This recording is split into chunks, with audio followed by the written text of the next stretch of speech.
What if you could change your entire life just by the way you start your day? That's the concept of Hal Elrod's book. And he went through this really tough depression in 2008 when we had the financial crisis. And so he looked into what do some of the most successful people do in their day.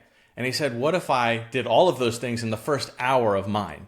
And the one I found most interesting was visualization. I've always known that athletes do visualization practices to prepare for games, but he talks about the brain chemistry giving you a lot of the same signals that you would get when you actually experience those type of events. The statistic that really grabbed me was from the Social Security Administration, where he says if you follow 100 people in their working lives for 40 years, you'll find out that one of them is wealthy, 4 of them are financially stable, a lot of them continue to work or pass away, and more than half of them are depending on family and friends for financial support. And obviously there are things in our life that are out of our control, but for the things that are within our control, starting your morning routine the right way could be the key ingredient.